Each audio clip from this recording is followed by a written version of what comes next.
अस्सलाम वालेकुम स्टूडेंट्स। आज हमने कंपैरिजन करना है जी डिस्ट्रीब्यूशन का और टी डिस्ट्रीब्यूशन का कि हमारे पास हाइपोथेसिस या क्वेश्चन मौजूद होती हैं तो हमें कैसे क्या पहचान होगी उनकी कि हम जी डिस्ट्रीब्यूशन यूज़ कर सकते हैं या फिर टी डिस्ट्रीब्यूशन कर सकते हैं। सबसे पहले अब जी डिस्ट्रीब्यूशन के बारे में देखते हैं। तो जी डिस्ट्रीब्यूशन में सबसे पहले आपने ये देखना है कि यहाँ पर आपके पास एक तो फर्स्ट जो कंडीशन इसकी ये है कि जी डिस्ट्रीब्यूशन के लिए सैंपल का साइज जो है,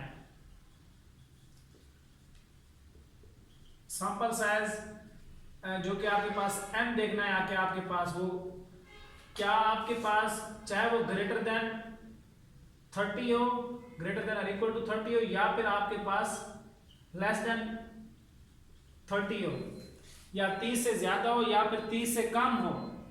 अगर आपके पास और वेरियस दिया हुआ यानी कि आपके पास वेरियस भी दिया हुआ हो, सिग्मा स्क्वायर अगर दिया हो तो आप जी डिस्ट्रीब्यूशन यूज करेंगे, चाहे वो सैंपल का साइज 30 से बड़ा है या फिर छोटा है। अगर वेरिएंस दिया हुआ है तो आप जी डिस्ट्रीब्यूशन यूज करेंगे। उसकी जो आपके पास टेस्ट स्टैटिस्टिक्स है वो होगी आपका z is equal to x bar minus mu not divided by sigma over n. ये आपके पास दूसरी कंडीशन इसकी एक ये है, अगर आपके पास सैंपल साइज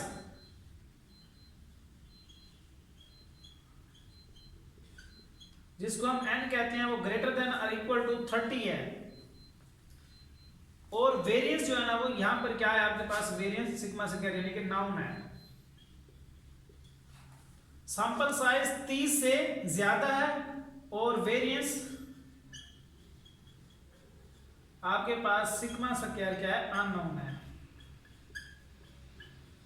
इसकी जगह पर आपके पास यानी कि एस स्क्वायर दिया हुआ है, यानी कि गिवन होगा आपके पास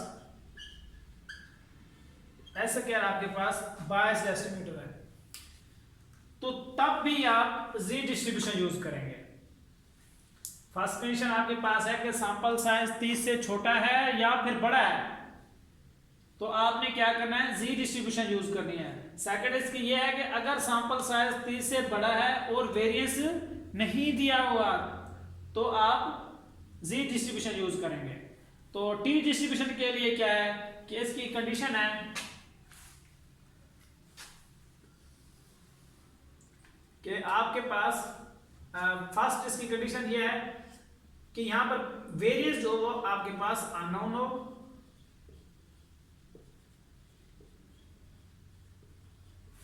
वेरिएंस अननोन हो और जो सैंपल का साइज है वो आपके पास लेस देन 30 हो, तो ही आप टी डिस्ट्रीब्यूशन यूज कर सकते हैं। Then use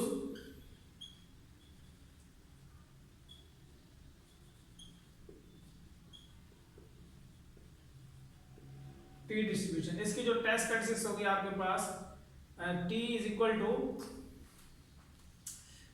x bar minus mu not divided by s over under root n. S ये आपके पास क्या है अनबायस्ड एस्टिमेटर है।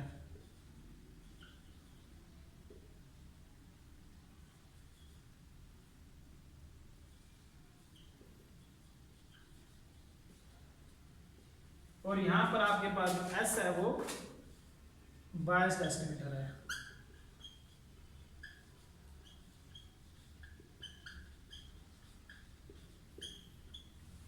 ये आपके पास बायस्ड और अनबायस्ड एस्टिमेटर है।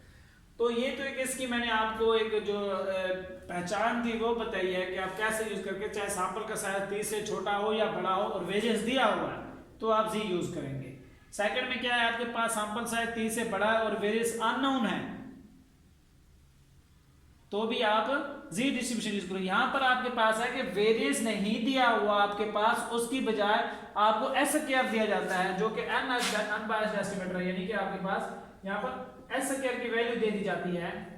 तो आप और सैंपल साइज की जो एन की वैल्यू है वो आपके पास 30 से कम हो, यानी कि एन की वैल्यू कंसीडर आप ऐसे करेंगे जो आपके पास साइज दिया होता है कि n is equal to 10, n is equal to 30, n is equal to 40, n is equal to 50।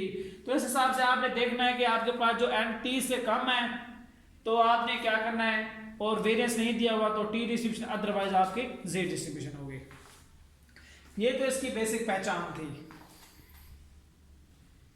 अब हम इसकी एग्जाम्पल देखते हैं। ये एक एग्जाम्पल है कि n आपके पास है 20, कैपिटल S आपके पास दिया हुआ है 5, और इसी तरह आपके पास टेस्टेड से x बार आपके पास 15 दिया हुआ है, और इसी तरह आपके पास म्यू नॉट आपके पास भी 10 दिया हुआ है। तो ये एक डाटा है। इस तरह का आपके पास एक स्टेटमेंट दी जाती है। ये एक स्टेटमेंट से मैंने ऑब्जर्व डाटा लिखा है, एक आपके पास थ्योरेटिकल स्टेटमेंट दी हुई, उसके मैंने कंक्लूड चीजें, ये जो गिवन चीजें थी वो निकाले हैं, वो ये है। अब हमें इस पे कैसे पता चलेगा ये क्वेश्चन जी डिस्ट्रीब्यूशन का है या फिर टी डिस्ट्रीब्यूशन का है। तो आपने पहचान ये देखनी है कि टी डिस्ट्रीब्यूशन के अंदर हम ये देखते थे कि अगर आपके पास वेरिएंस नहीं है, वेरिएंस आपके पास नहीं है और सैंपल साइज 30 से छोटा है, तो आप टी डिस्ट्रीब्यूशन यूज करेंगे, अदरवाइज जी डिस्ट्रीब्यूशन यूज करेंगे। ये आपके पास यहाँ पर ये स्मॉल है, सॉरी मैंने कैपिटल लिखा है।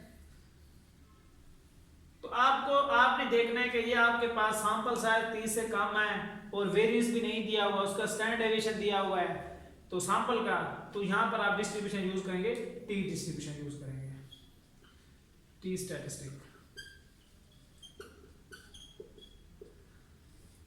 और इसी तरह आपके पास एक क्वेश्चन है कि n आपके पास 40 है और s दिया हुआ है आपके पास 5, और इसी तरह आपके पास x बार दिया हुआ है 10 और म्यू नॉट आपके पास 7 दिया हुआ है। तो आपने ये देखना है कि यहाँ पर आपके पास सैंपल का साइज 30 से बड़ा है। जब सैंपल का साइज 30 से बड़ा हो जाए तो ऑटोमेटिकली आप ये डिस्ट्रीब्यूशन, चाहे वेरिएंस आपके पास अननोन ही क्यों नहीं है, तब भी आप जी डिस्ट्रीब्यूशन यूज करेंगे। तो ये आपके पास क्या होगा, जी स्टैटिस्टिक होगी।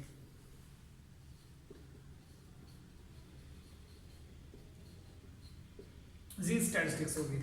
अब इसी तरह इसकी फर्दर आप एग्जांपल बना सकते हैं। ये मैंने सैंपल के तौर पे बताया कि आपको कैसे पता चलेगा।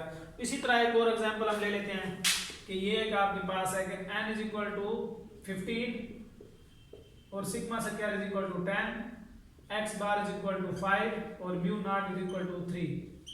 ये एक स्टेटमेंट है। अब यहाँ पर हमें, क्योंकि यहाँ पर वेरिएंस दिया हुआ है, तो चाहे वेरिएंस दिया हुआ है सैंपल साइज 30 से छोटा हो या बड़ा हो, तब भी हम जो जी डिस्ट्रीब्यूशन यूज करेंगे, तो यहाँ पर भी हम जी डिस्ट्रीब्यूशन यूज करेंगे, यानी कि जी स्टैटिस्टिक्स होगी। ये था आज का हमारा जनक, यानी कि कंपैरिजन करने के लिए कि आपके पास जी डिस्ट्रीब्यूशन और टी डिस्ट्रीब्यूशन कैसे यूज करते हैं, तो उसके अंदर कौन से ऐसे बेसिक पॉइंट्स हैं कि जी डिस्ट्रीब्यूशन कन्वर्ट टी में हो जाती है, तो टी का जो क्वेश्चन होता है वो जी में हो जाता है। तो इस तरह देखेंगे इसको।